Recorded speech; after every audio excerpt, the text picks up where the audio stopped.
Saya Muhammad Noval. Saya hidup sudah 26 tahun. Banyak. Saya sebagai fans Arsenal sejak SD.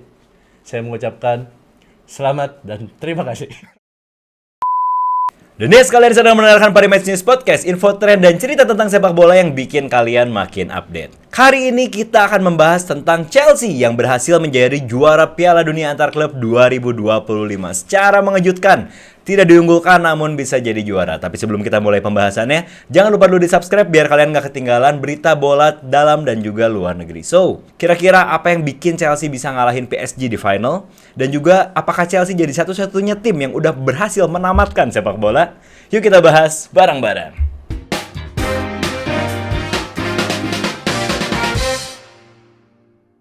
Oke, kali ini kita kembali bertemu di podcast ya. Setelah kemarin-kemarin mungkin kita bertemunya di luar stadion dan lain-lain. Wah, banyak aktivitas lah. Kali ini saya sudah ditemani oleh orang yang sangat cocok untuk membahas juara Chelsea kali ini, yaitu ketua fans Arsenal Indonesia. Gak ada hubungannya gitu. Tapi lu sebagai fans Arsenal itu kan banyak diceng-cengin. Banyak.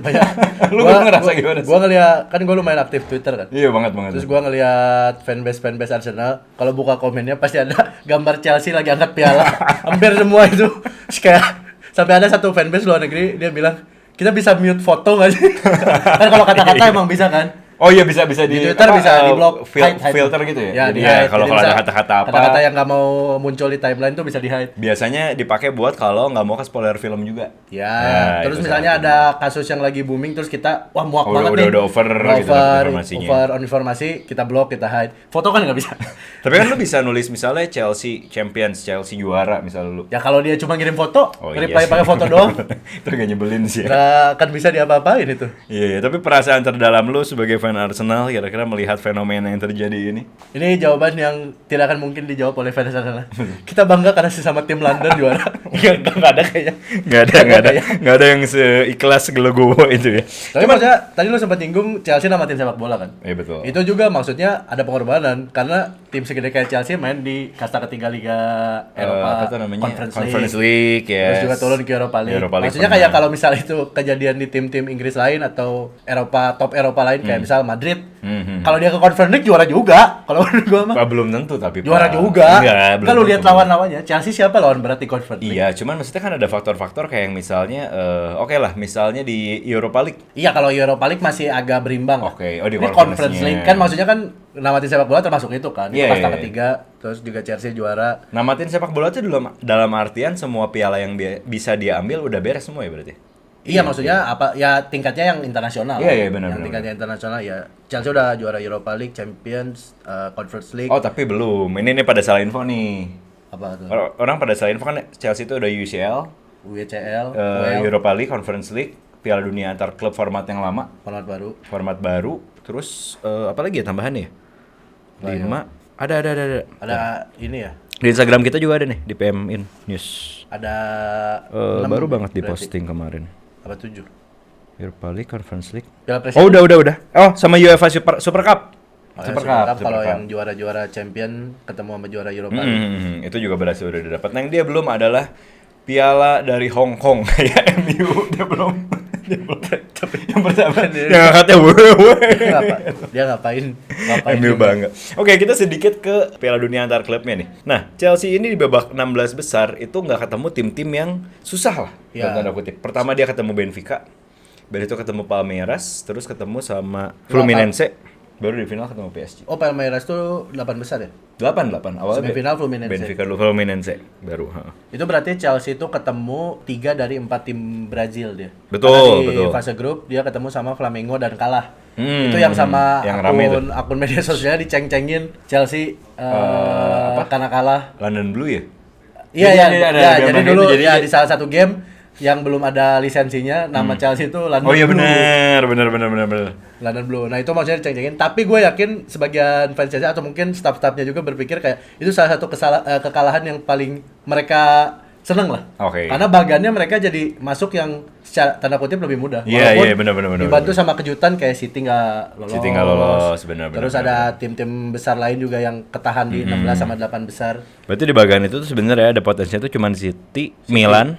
Inter Milan ya. Dua itu doang. City Maksudnya sama Inter Milan yang juga- Eropa yang gede Inter ya. Milan juga kalah kan maksudnya. Iya, Inter Milan Secara kalah. mengejutkan itu, jadi maksudnya ada berkah lah di balik kekalahan. Oke. Akhirnya mereka bisa maju ke final. Nah ini emang di final yang sangat mengejutkan. Di Karena final sangat mengejutkan. kayaknya selain fans Chelsea, terutama fans netral, itu lebih milih PSG sih. Karena saking PSG itu super tim sih menurut gua. Super tim, bukan milih, mungkin ya udah kayak kita udah tahu pemenangnya lah dari awal. Iya, Banyak yang bilang kayak gitu. Iya, sebelum match Kayaknya semuanya udah prediksi, PSG lah. prediksinya pasti PSG. Karena mereka PSG on fire parah sih. on fire parah, lagi di top-topnya lah. Top-topnya betul. Dan mereka juga ngebuktiin, maksudnya di babak-babak sebelumnya mereka ngalahin tim kayak Bayern, Iya. Madrid gitu. Maksudnya ya Madrid. itu orang yang bandingin kan. Ya lu lihat lah Chelsea masuk ke final, bagannya kayak gimana. Sedangkan PSG bagannya kayak gimana. Itu Ya, juga dan, sedih bandingin. dan maksudnya musim kemarin juga Chelsea untuk masuk Champions League kan mereka agak bukan terseok-seok sih, sampai titik darah Iya, penghabisan lah. betul, baru. Sedangkan maksudnya belanja mereka juga salah satu yang paling besar Betul. di Eropa sampai triliunan. Itu jadi maksudnya Chelsea emang belum sampai di tahap Chelsea stabil yang waktu zaman Roman Abramovich. Jadi oke. Chelsea itu sekarang kan salah satu pemiliknya ada Todd Boehly. Iya. Dia ada konsorsium gitulah. Jadi bukan Todd Boehly pemilik seorang tapi dia wajahnya. Oke. Jadi di belakangnya ada stakeholder lain. Cuma maksudnya dari waktu zaman Abramovich, Chelsea itu di take over sama Abramovich 2004-2005 kalau nggak salah, 2004-an kalau nggak salah, dan langsung juara. Itu Mourinho pertama kali ke Chelsea. Oh, oke, iya. Tahun pertama Mourinho ke Chelsea. Nah itu Chelsea mulai jadi tim diperhitungkan tuh sejak zaman Abramovich. Oke. Dan dia sebenarnya Chelsea itu dari dulu tim yang terkenal selalu ganti-ganti pelatih.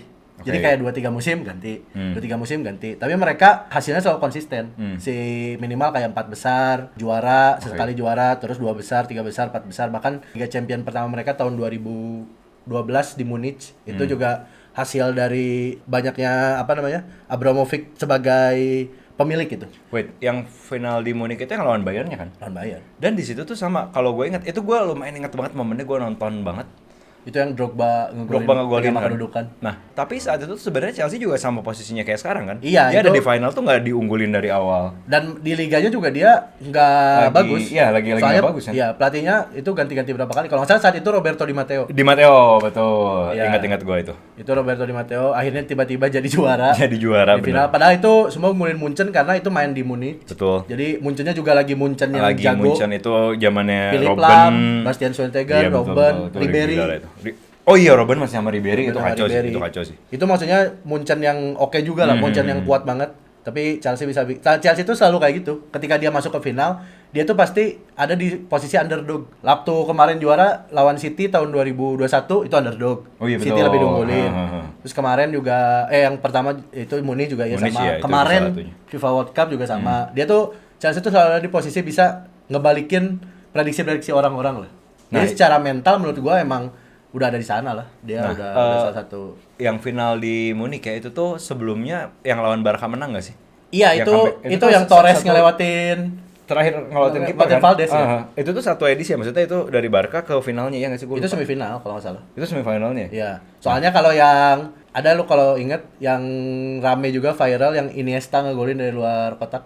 Itu tuh 2-3 tahun sebelumnya. Oke. Itu yang jadi Iya, kontroversi karena di pertandingan itu wasitnya dianggap mihak banget. iya. Oh, itu yang 2009. Itu yang sampai akhir pertandingan Yang masih dikejar-kejar pada semua, sama ya, ya. Michael Bala sama Betul, siapa betul. wasitnya. Itu tahun Barca treble pertama kali itu. Oke. Yang Pep langsung sixtuple tuh itu tahun itu. sixtuple, Tuh. oke. Tahun itu. Jadi maksudnya Chelsea kalau menurut gua emang udah ada DNA-nya lah. Mereka udah ada DNA juaranya. DNA dan magis menurut gue. Jadi kalau misalnya kita selalu nginget ngomongin turnamen tuh Madrid. Oh, UCL tuh Ya. DNA-nya Madrid, dia bisa comeback, dia bisa apa. Kemarin juga Piala Dunia antar klub yang format baru ini tuh sempat kayak, oh ini kayak Madrid bisa lagi nih ngambil. Nah, Betul. cuman Chelsea karena ada history itu sama gue juga ingatnya dulu di final bisa ngalahin Munchen kayak gitu. Barca pun bisa dikalahin dan ya mereka mengulangi saat ini 3-0 lawan PSG. Ya di luar Chelsea yang menang skornya juga sih. Skornya Nggak ada yang predik kalau itu bisa sampai 3-0 3-0 dan semuanya di babak pertama. di babak pertama. Itu emang shout out buat Cole Palmer. Cole Palmer sih itu Ya, dia salah satu yang sekarang wow. udah salah satu pemain sepak bola terbaik di Yes. dunia menurut gua. Mhm. Di posisinya dia salah satu yang terbaik. City udah pasti nyesel lepas pemain muda Yes. kayak Cole Palmer. Betul. yang langsung ngasih impact, instant impact ke timnya. Dia jadi pencetak 2 gol dan kreator golnya Joao Pedro kan. Joao Pedro, betul. Nah, Itu hal yang luar biasa lah, keren. luar biasa. Jadi itu begitu gua nonton pertandingannya juga ya. Gua udah bukan nggak berharap pertandingannya bakal seru. Gua mungkin kayak oke ini PSG bakal dominasi, Chelsea mungkin bakal bikin counter attack kayak gimana. Babak pertama main, PSG memang dominasi di babak pertama, cuman nggak banyak serangan berarti belum banyak. Dari mana nih? Dari PSG. Karena gue jujur, gue nggak nonton serius gitu. Jadi kayak gue detail gitu ya? biarin ini terus gue agak ngantuk-ngantuk. Oh, kalau gue ya mungkin karena maksudnya kita mau bahas hari ini ya, pas gue nonton kan di sana TV gue di sini udah ada laptop, di sini udah ada kayak peta apa gitu, gue langsung kayak, oh ini ada nama pemain gue. Kayaknya enggak. Nggak tahu benar pas gue nonton, oke ini Chelsea gini-gini. Nah, di golnya Cole Palmer itu begitu yang pertama, dia tuh beberapa kali nyobain kayak gitu. Dia nyobain ke tengah, dia shoot masih keluar. Nah, satu gol. Oh, oke, gol pembuka. Ini masih seru. Lihat 2 gol. Ini Bandar main kayaknya. Sumpah gue sampai ada pemikiran gitu, Pak. Wah, lu masang? Gua masang mikirin antena, ke sana? masang antena TV. Lah, kok mikirin ke sana? Masang antena TV dong. Kamu masih pakai antena TV? Kan udah Masih. digital sekarang. Kan nggak ada di TV juga. Susah lagi alasan. Nggak, tapi beneran begitu gue ngeliat, wah PSG sih bermain seperti PSG tetap. Cuman nggak seperti yang maksudnya kita ngelihat superior itu ada kayak satu puzzle yang hilang gitu. Entah di mananya. Enggak, tapi sebenarnya kalau PSG sih mereka hampir semuanya full squad kecuali back tengah. Oke. Biasanya kan Marquinhos sama William Pacho, kemarin yang main Lucas Beraldo kalau nggak salah. Oke. Sisanya tuh dari tengah, fullback, kiper, tengah ke depan semuanya adalah squad Pemain utama. utama, oke. Di depan masih ada Dembele, Dembele, Kvaratskhelia, di tengahnya Joao Neves, Oke. Vitinha sama Fabian Ruiz, kiri kanannya Hakimi Nuno Mendes. Itu maksudnya kalau dibilang nggak full squad juga nggak bisa nggak full power juga nggak bisa dibilang, karena maksudnya PSG juga lagi kondisi mereka lagi nanjak terus, pede habis ngalahin Madrid, Munchen, tapi di final memang semuanya bisa terjadi. Iya, dan yang gue maksud puzzle hilang tuh sebenarnya ini jujur ya guys ya, soal analisis, soal taktikal tuh Noval jauh lebih jago dari gue. Gue nggak bisa menjelaskan secara taktikal detailnya, cuman begitu gue lihat oke ini PSG bisa menguasai pertandingan, cuman yang bisa kita lihat oke nih Mendes bawa bola ke depan gini. Nah itu tuh kayak begitu bawa bola kayak cuma 3/4 lapangan bingung balik. Oh, itu bisa kepotong misalnya. Itu bisa jadi dari cara struktur Chelsea bertahannya itu. Sepak bola itu sebenarnya cuma yang paling penting di sepak bola itu 2 hal sebenarnya menurut gua. Transisi negatif dan transisi positif. Transisi positif itu dari bertahan ke menyerang. Negatif itu dari menyerang ke bertahan. Selama 2 hal selama 2 hal ini rapih, itu tuh kayak mau kayak karena kan maksudnya taktikal tuh udah terjadi sebelum di lapangan. Yes, betul. Jadi mau lagi masa persiapan, staf kepelatihan tuh pasti udah mikirin kan. PSG kuatnya di mana, Chelsea kuatnya di mana. Masing-masing tuh akan adu strategi dari sebelum pertandingan mulai. Cuma pas ketika pertandingan dimulai, siapa yang bikin ruang kosong lebih banyak, itu tuh bisa bisa dimanfaatin, kemungkinan terjadinya gol tuh lebih tinggi. Makanya gimana caranya tim bisa bagus di transisi. Ini kalau kita bilangnya tim yang punya kemampuan mirip-mirip ya. Karena kan maksudnya skill individu juga masuk. Perhitungan sangat berpengaruh ya. Sangat berpengaruh. Kalau misalnya punya tactical bagus tapi misal komposisi skuadnya nggak memadai juga percuma. Maksudnya nggak akan bisa keep up lah. Anggap Pep Guardiola ngelatih salah satu tim Asia terus lawan Madrid misal. Masih walaupun misal taktikal Pep Guardiola udah ini bisa ngasih perlawanan mungkin, tapi tetap kadang individual skill ngasih perbedaan. Kayak 2 gol Cole Palmer itu walaupun misal ada kesalahan dari PSG nggak ngehalangin ruang tembak mereka, nggak nutup ruang tembak dia.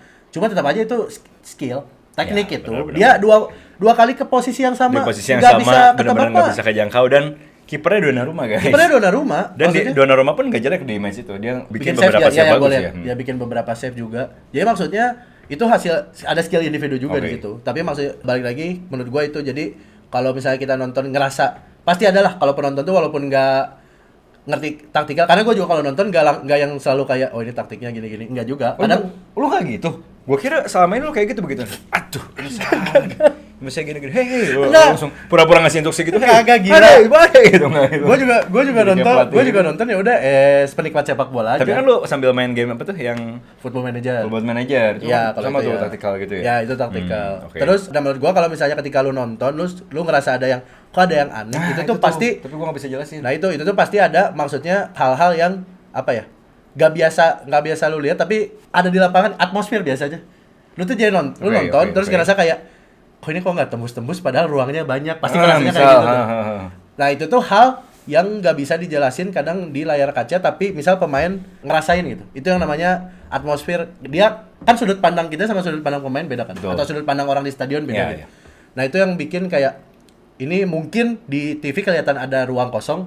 Siapa tahu pas dia lagi pegang bola pemainnya dia nggak ngelihat ruang kosong karena posisi pemainnya oke. beda kan Iya, posisinya. betul, Posisi betul, pemain yang lagi bertahan tuh beda. Jadi hal-hal kayak kecil kayak gitu yang bikin gue juga sering ada perasaan kayak nggak nyaman nonton, kayak kok ini nggak tembus-tembus, kok ini biasa yang prediksi bisa gampang gol nggak gol. Tapi bisa jadi itu hasil dari maksudnya kayak ditambah latar belakang orang yang nonton beda-beda. Kayak lu nonton sama gua nonton, mungkin yang ditangkap dari pertandingan itu beda kan. Ya, oke. Nah, ya hal-hal yang kayak gitulah, hal-hal kayak gitu. Tapi menurut gue yakin ada hasil dari kejeniusan Enzo Maresca juga. Oke, so kalau menurut lo sebenarnya nih, ngelihat nggak harus dari finalnya aja ya, cuman perjalanan Chelsea sampai akhirnya di Liga juga mereka bisa dibilang di akhir-akhir oke lah gitu, bisa ngejar. Mereka dapat piala di Conference League, ya kompetisi yang emang lagi mereka ikutin sampai terakhirnya di Piala Dunia antar klub ini. Sebenarnya yang paling jadi kunci kesuksesan atau jadi faktor utamanya nih, apa sih? Menurut gue salah satunya adalah Enzo Maresca ini, dia kan muridnya Pep juga nih. Yes. Jadi lagi Bukan mirip. enggak, bukan mah. Mirip. Botak doang, gila. Maksudnya brewoknya. Ya iya, itu banyak orang botak brewok tuh banyak. Tapi Bung mirip. Binder juga botak brewok. Iya, nggak mirip Bung Binder. Mirip dari postur apa? Gua pas lagi nonton sempet kok ada Pep. Oh, bukan. Enggak, Serius? Enzo Maresca tuh Italia banget mukanya. Enzo Maresca Italia, Pep Spanyol kan. Tapi mukanya Ya Eropa lah. Heeh. Nah itu menurut gue salah satunya adalah Enzo Maresca ini tipe pelatih yang adaptif dia. Oke. Jadi dia kalau lu perhatiin musim lalu, beberapa posisi di Chelsea itu selain karena mereka jumlah pemainnya banyak banget. Yes, betul, jumlah pemain mereka banyak banget. Nah selain karena faktor itu, tapi hampir nggak ada satupun kecuali mungkin menurut gue Cole Palmer yang posisinya tuh nggak aman untuk dirotasi. Oh, oke. Sisanya tuh pasti ada perubahan lah. Starting lineup Chelsea itu termasuk salah satu yang paling sering ganti-ganti. Walaupun mungkin cuma minor ya, 1-2 pemain diganti. Tapi secara taktikal dia adalah gua ngelihatnya dia pelatih yang lumayan reaktif. Dia main reaktif football. Jadi dia ngelihat kayak misal ngelawan ada 3 tim, misal yang tipenya beda, Liverpool, Arsenal sama MU misal. Ini kan 3 tipenya beda-beda. Dia akan ngelihat kayak mau lawan Liverpool gua harus pakai ini, lawan Arsenal pakai ini, lawan MU pakai ini. Bukan tipe yang kayak Arsenal. Kalau gua ngambil contoh tim gua sendiri, Arsenal tuh Arteta tuh tipe yang kayak dia punya pakem, dia pakai pakem itu. Oke. Jadi pemain itu aja, kecuali ada yang cedera, pergantian pemain juga predictable, dan dia mau lawan siapapun dia pasti nguasain bola ini, tapi eksekusinya kadang gol finishing jelek atau bikin blunder di belakang, hal-hal kayak gitulah. Cuma dia udah punya pakem. Arteta tuh tahu kayak starting line terbaik gua ketika kondisinya fit semua kayak gini, dan cara buat ngebongkar lawan kayak gimana, mau siapapun lawannya kayak gitu. Bedanya dengan Maresca, gua ngelihat Maresca ada lebih adaptif, dia lebih reaktif, Dia ngelihat lawan Arsenal suka pegang bola, gue pegang bola tapi ntar gua counter, misal kayak gitulah. Si bahasa simpelnya kayak gitu, tapi penjelasan taktik pasti lebih kompleks dibandingin kayak gitu. Iya. So, ya itu sih kalau gue lihat juga memang Chelsea ini selain dari taktikalnya, kalau gue lihat yang tadi balik lagi punya magister sendiri ketika mereka jadi underdog. Iya. Dan yang gue lihat ketika final adalah dari raut wajah, kan kalau lu kan lebih ke taktik ya. Kalau gue lebih ke psikologi pemain. Luar biasa. Kalau gue lebih ke habit gitu kan. Nggak, tapi serius. Lu kalau lihat dari masuk pemain gini, ya udah Chelsea lempeng. Oke, hari ini gue mau main bola misalnya, dari muka itu gue mau main bola, gue mau lawan PSG ya bodo amat. Dan ada ini juga sih, maksudnya nothing tulus mereka. Nothing tulusnya itu nothing tulus, dan mereka masuk ke lapangan ya udah pede aja kita main, dan mereka ngebuktiin. Mereka benar-benar nggak ngelihat, kayaknya di lapangan tuh mereka nggak ngelihat ini tim yang lagi superior, tim yang lagi jauh di dunia, udah gue main bola udah. Ya, itu pasti bagian dari instruksi. Maksudnya ada kata-kata dari pelatih atau staf kepelatihan juga. Itu yang sangat penting ya. Come on boys. Kayaknya nggak sesimpel itu deh. Cuma come on boys gitu dong, masa mereka jadi langsung semangat. Come on boys, go and have a football. I know we can. Katanya ya, jadi supporter mereka gitu kan. Nah oke, itu juga yang semua orang jadi nyorotin banget, magisnya Chelsea bisa kayak gitu.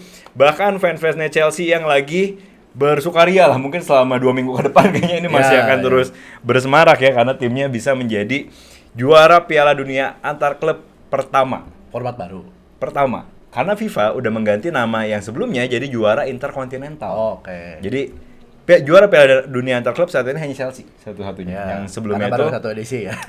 Jadi Piala Dunia interkontinental. Nah, sebenarnya kalau dari sudut pandang lu ngelihat kompetisi ini tuh kayak gimana sih Piala Dunia antar klub? Cuman sebelum lu jawab, Jangan lupa juga kita mau ngingetin kalian kalau mau ngelihat lagi nih, pengen nginget-nginget lagi momen-momen serunya kayak gimana dari Piala Dunia Antar Klub, langsung aja kunjungin website kita di parimatch.news karena di situ juga banyak beritanya. Kalian bisa lihat-lihat lagi berita-berita kemarin kayak gimana atau rekor-rekor Chelsea apa aja, sampai misalnya data-data yang tadi kita belum sebutin, top skornya siapa, terus pemain terbaiknya siapa, kayak gimana, bisa cek di situ aja buat lengkapnya. Nah, lanjut Pak. Menurut lo kompetisi ini tuh akan menjadi kompetisi yang lebih bergengsi dari UCL kah? Akan menjadi kompetisi yang ditunggu-tunggu kah? Kalau lebih bergengsi dari UCL sih gua nggak tahu ya. Karena maksudnya mau gimana pun juga UCL kan lebih mewakili, karena kalau misalnya kita sebagai pendukung satu tim di Eropa, jadi kita kan nggak merhatiin, apalagi kita di Indonesia, kita nggak merhatiin kayak Fluminense, Flamengo. UCL kan kita lebih familiar lah, kita lebih familiar sama. Jadi walaupun timnya bukan tim besar, tapi kita tahu lah ya. Iya, kayak maksudnya Leipzig, Iya. Copenhagen, gitu-gitu kan maksudnya kita lebih tahu lah kalau Eropa. Karena kita aksesnya juga lebih mudah kan. Kalau Eropa masih bisa kita jangkau. Cuma kadang kan kalau tim-tim lain kayak tim-tim Brazil, Argentina atau bahkan Asia juga kadang kita nggak nonton kan, kayak Urawa Reds, Busan Hyundai. Wah, itu apa lagi gitu kan kita. Arab juga kita. Arab juga. Jadi maksudnya secara secara personal kita jadi lebih kalau gue pribadi sih, gue lebih jadi kayak karena gue lebih familiar, ya udah jadi nggak tahu sih akan bisa ngumpulin UCL atau enggak. Cuma dengan format baru ini sebenarnya kayak biasanya ada format baru, kita pasti belum biasa sama kondisi format baru, jadi pasti akan selalu membanding-bandingkan. Kayak udahlah FIFA World Cup mah nggak seru, mending kayak kemarin aja di tengah musim cuma 2-3 match udah. Cuma yang paling gue soroti adalah kondisi pemain sebenarnya. Karena kan sekarang jadwalnya jadi 1 bulan. Ini kita anggap Chelsea aja yang sampai final, dia sampai hari terakhir.